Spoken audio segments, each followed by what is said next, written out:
I'm sure no one will mind if I use this microphone to talk for a moment to a little girl.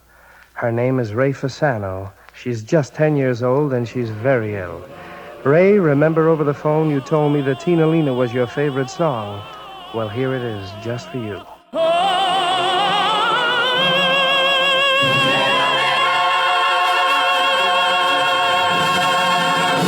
It was while making Because You're Mine that a little girl came briefly into Lanza's life, touching him with her plight. 10-year-old Raphaela Fasano, who lived with her family in Newark, New Jersey, was dying from Hodgkin's disease. Her idol, and the man she had secretly given her heart to, was Mario Lanza.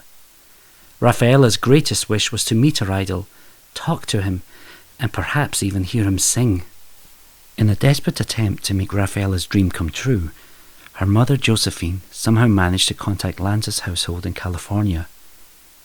Lanza was not at home when the telephone call came through, but when told of the little girl's condition, he looked at his own daughters, Colleen and Elisa, with tears in his eyes, and proceeded to call Raphaela in New Jersey. Tenderly, he spoke to the little girl for several minutes, and then asked her what her favourite song was. "Best of all, I like Tina Lena," Raphaela answered. "Would you like me to sing it for you now?" he asked her. "Over the phone?" she asked, scarcely believing that she was speaking to her idol. Lanza sang for her. Despite the liveliness of the song, tears began to run down his cheeks as he poured his heart out to the little girl.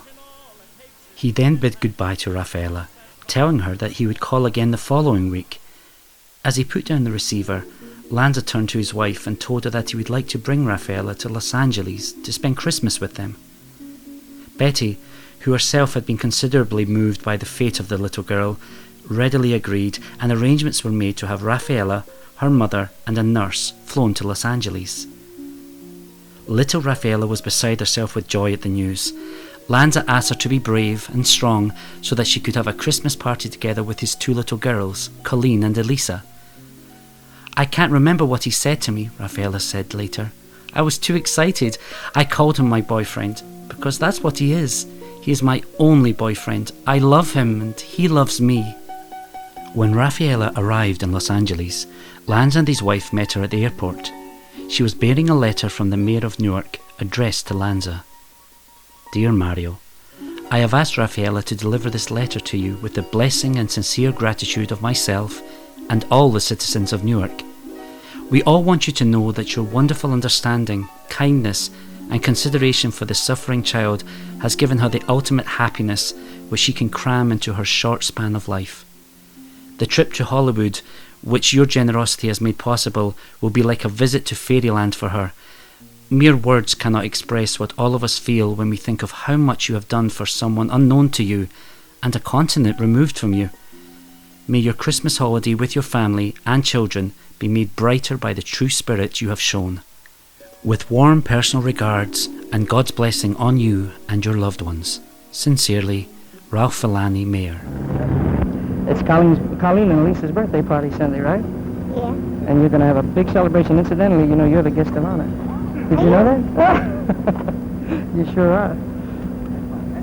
Lanza did everything possible to make Raphaela's stay with him and his family a memorable one. He arranged for her to visit him on the set of Because You're Mine and escorted her on a tour of the MGM studios.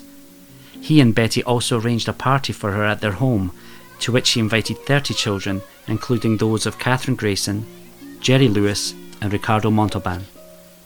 Lanza had Raphaela entertained by a ventriloquist, a magician, and a puppeteer, and in his typical fashion, showered her with gifts.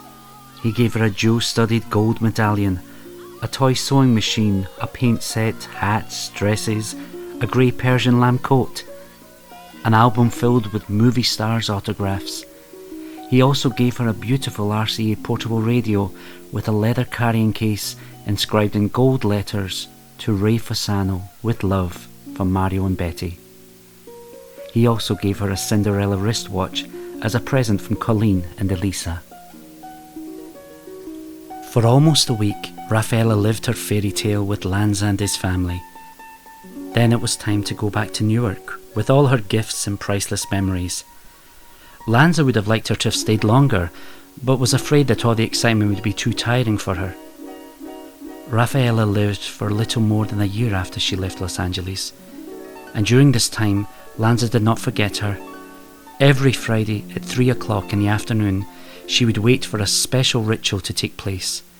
The phone in the Fasano household would ring, with the voice on the other end announcing, "Hollywood calling." Lanza would take the phone and talk to Raphaela. Then on Friday, 30th of January 1953, instead of Raphaela, Lanza heard the voice of a tired, defeated man.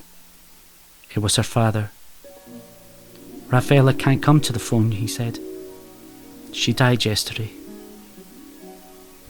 Raphaela was buried wearing a sterling silver medal of the Immaculate Conception around her neck. It had been one of Lanza's final presents to her.